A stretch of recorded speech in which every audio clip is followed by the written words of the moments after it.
You mentioned about another political attack po ito ng Kamara po sa inyo at sa inyong opisina. Yes, nabanggit ko kanina sa statement ko na kapareho lang ito nung nangyari noong nakaraang taon. Noong nakaraang taon, ang drama ay confidential funds. Ngayong taon naman ito na namang sa Committee on Good Governance. Ma'am, you did not take an oath during your interview. Yes, rightly so. Kasi nagpadala sila ng rules at pinag-aralan ko yung rules nila. Nakalagay doon sa rules nila na witnesses lang yung mag-o-oath. Paulit-ulit na sinabi kanina na resource person ako. So sabi ko, bakit naman ako mag-o-oath na resource person ang sinabi sa akin? Malaki po ang pinagkaiba ng witness at resource person. Ma'am, may nabanggit kayo ng impeachment. Sabi niya, ma'am, prelude na to sa impeachment. Oh, yeah. Very obvious. Very obvious yung kanilang ginagawa na nagpa-practice sila o anong gagawin nila para sa impeachment. Such efforts will prosper po? Hindi ko masabi yan. Hindi ko masabi yan na kung mag-prosper or hindi. Pag nandyan na, sasagutin natin, then iiwan na natin sa Congress. Ma'am, hindi po ba kayo sa mga binanggit sa privilege speech, yung gagawin nilang basihan for the, sabi ninyo ay impeachment possible, ano po yung magiging tugon po ninyo doon sa mga nabanggit kanina? Antayin natin yung articles of impeachment. Doon tayo magbabase kung ano yung isasagot natin dahil hindi naman natin alam kung ano talaga yung final na isasulat nila. Nagte-testing sila ngayon kung ano yung gagawin nila. But how do you say, ma'am, na testing po ito for impeachment? Oo. Paano niyo po nasabi? Kasi nagsabi na siya kanina, diba? Determination of malfeasance, non-feasance, misfeasance. So, ibig sabihin, merong ginawang mali. And you say, and that for you? Bakit pumarap kayo sa mga congressman kahit alam nyo na kayo mismo yung iimbestigahan dito sa pagdinig?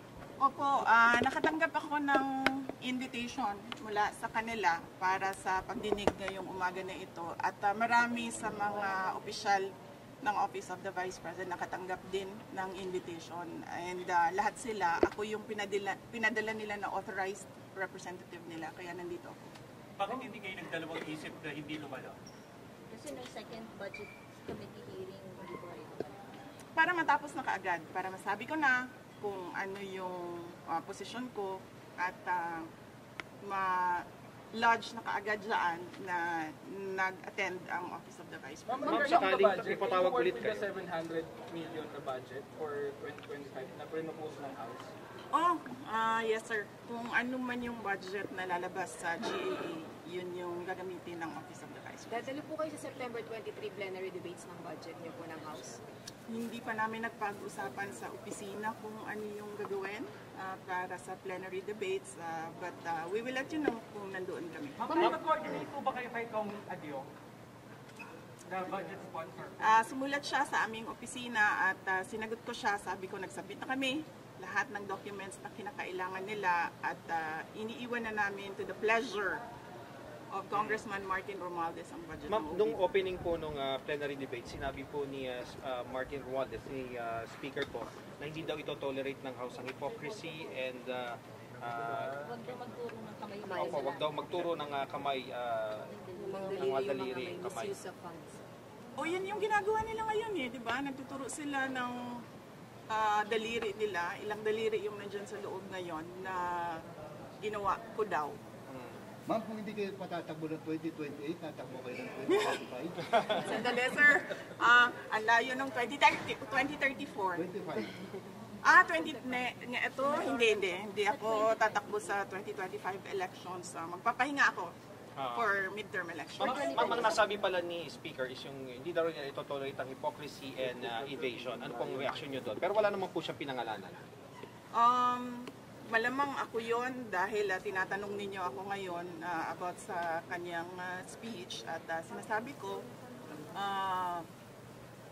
kung kung ano yung ginagawa nila ngayon dyan sa loob, yan yung inilarawan niya sa kanyang speech. Ma'am, you requested the committee to terminate this Minsan hearing. lang. Oo nga, oh.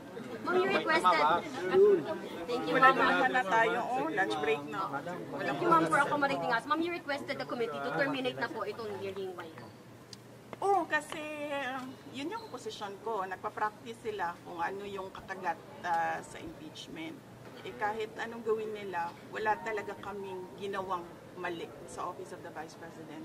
Yan ang rason kung bakit ayaw pumunta ng mga tiga-Office of the Vice President at sinabi nilang ako na lang yung ipapadala nila. Ma'am, sa next hearing, Notice of disallowance. Sagutin niyo na po ng OVP yung notice of disallowance. May 6 months kami. When do you plan namin to submit po? I think January ata yung... I do not have the timelines right now, sorry. ma'am, sa next hearing nitong good government, attend pa ba kayo or enough na yung kanina? Magdedepende yan sa kung anong gagawin nila sa loob ng committee. Ma'am, yung ibang congressman nagsasabi po na wala naman daw po silang usap-usapan about impeachment. Sa inyo lang daw po nanggagaling yun pong impeachment na allegations. Naku, sino tiga-inquirer dito? Why, ma'am? Wala dito? Kasi last year, di ba lumabas na yung interview ni Congresswoman Franz Castro at sinabi niya na may impeachment at sinabi niya yung 3 na grounds for impeachment. Last year pa yun, ma'am. Ma'am, I'm from Inquirer, pero clarify din po ni Congresswoman Franz na hindi raw involved yung leadership. Sabi niya, hindi raw involved yung leadership dun sa... Hindi naman kailangan kasi talaga involved yung leadership. So bakit siya nagde-deny? It's enough na pinag-uusapan ng mga members of the House of Representatives ang impeachment. Hindi naman kailangan involved ang leadership. Pero ano sinasabi ng mga kaibigan nyo? Ongoing pa rin ba yung usapan sa impeachment? Paano sinasabi sa inyo ng mga close friend nyo dito sa House? Ang sinasabi sa akin ng mga tiga Mindanao, ang sinasabi sa akin ng mga tiga Mindanao ay pinag-uusapan talaga ang impeachment. At kapag tinatanong sila kung anong mangyayari sa 2028, ang sinasabi nila si Speaker Martin Romualdez daw ang candidate for 2028. Ma'am, Si amid all... President Marcos, nagkausap na ba ulit kayo amid sa mga nangyayari na ito? Wala. Hindi naman kasi kami talaga nagkausap niyan. Hindi kami magkaibigan. Unang-una, nagkakilala lang kami dahil naging running mate kami. So, bago pa man kami naging running mates, hindi na kami nag-uusap. Nagkausap lang kami during campaign at dahil sa trabaho noon. Banda ngayon, hindi na kami Pero ma'am, kailan po yung last na ang kaibigan ko talaga si Senator Amy Marcos. Kilala niya ako since 2012. Pero ma'am, kailan po yung naging last na pag-usap na po ng Nung nag-tender ako ng resignation, yun yung last na nagkausap kami ni President Ma'am, do Marcos. you think kung si President Marcos magsalita para sa inyo on behalf of you, baka maayos kaya itong nangyayari dito sa Kongreso? Alam nyo, kasi madami hindi nakakilala sa akin, pero mag-share ako konti ng ugali ko. Hindi ako humihingi ng tulong. Alam yan ng tatay ko, naging mayor siya, naging president siya. Hindi ako humihingi ng tulong talaga. Kaya nga kanina kung nakita ninyo, lumapit ako kay Congresswoman Gloria Arroyo. Sinabihan ko siya, ma'am, huwag ka na magpa-stress. Dahil dito sa ginagawa nila sa akin, kaya ko ito. Don't stress yourself about it. Yan din ang sinabi ko kay Congressman Marcoleta. Ma'am, sa gitna po ng lahat ng ito, how are you po? How do you feel about what's happening right now? And you mentioning even about the impeachment complaint or possible. Iniisip ko lang na kapartihan ng journey ko as a government official, yung lahat ng nangyayari ngayon. Ma'am, sa tingin niyo po may hand si PBBM sa nangyayari ngayon dito sa Congress? Actions against you and the Duterte family. Sa tingin niyo may hand si Pangulo? Ma'am, hindi ko sagutin yan kasi sarcastic yung sagot ko dyan. Next. So, kumusta si Presidente Duterte? Kumusta yung mga advice niya sa inyo sa nangyayari ngayon na Bibi? Okay naman ata siya. Hindi kami nagkakausap ni former President Rodrigo Duterte. Pero sinasabihan ko lagi yung mga nakapalibot sa kanya, nasabihan siya na huwag pa-stress sa nangyayari. Tulad ng sinabi ko din kay Ma'am GMA kanina. Ma'am, may regrets pa kayo na sumama kayo sa Unity kasama si President Marcos? Medyo mahaba kasi yan eh. It needs a sit down. Sit down tayo, ma'am. Tara na, ma'am. Upo kayo. Anyways. May basihan ba yung sinasabi niyo na this is targeted para sa 2028, hindi kayo iboto ng mga tao? May basihan ba yun? May plano na ba kayo sa 2028, ma'am? O siya nagsabi, yung Pero kayo, ma'am. sino yun? Yes, yung nag-privileged speech, siya yung nagsabi Pero kayo, ma'am, na ano daw, huwag pagkatiwalaan, yan ba yung gusto or nag-aambisyon mag-presidente, siya yung nagsabi. pero kayo, ma'am, wala Pero kayo ba, tatakbo ba kayo 2028? Noong 2019, tinanong ninyo ako kung tatakbo ako sa noong 2017, tinanong ninyo ako kung tatakbo ako sa 2019.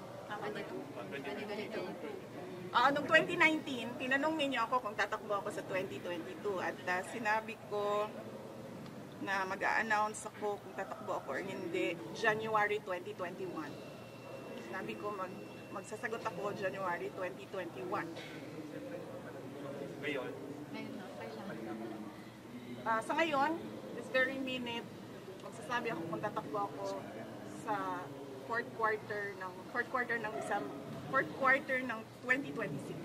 2026. Bibi, sorry to ask this question. Nagsisisi po ba kayo hindi nyo sinunod yung payo ng tatay niyo about sa pagtakbo? Hindi nyo That is a very good question. It needs a sit down. Bibigyan kita ng pakonti ngayon. Naririnig niyo si PRD, di ba, ngayon? Nagsasabi siya, huwag ka tumakbo, President. Ngayon, sinasabi niya, yan din ang sinabi niya noong 2021.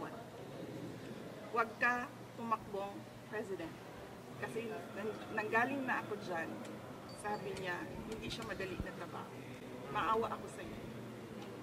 He never said na run for President. Pero ma'am, never again na po kayo to team with the Marcoses. May sasabihin pa si Ma'am, sorry. Yes, I am.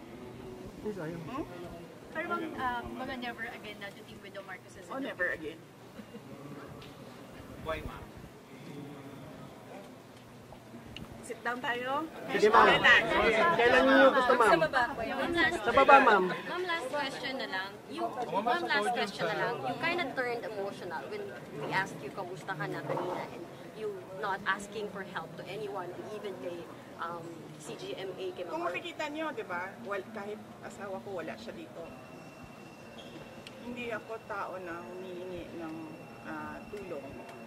Sinabihan ko lang yung asawa ko kanina, sabi ko, maganda ka lang. Kasi sabi niya magluto ako, sabi ko, okay, sige, magluto ka lang for dinner. Sit down natin, ma'am. Kailan, ma'am? Ma'am, kailan niyo sit down? Sharean na lang kita. Joke lang. Tanggalin niyo mga exclusive. Ma'am, sharean ko sila. Pag ano na, ayusin na namin. Ayusin namin. Salamat po.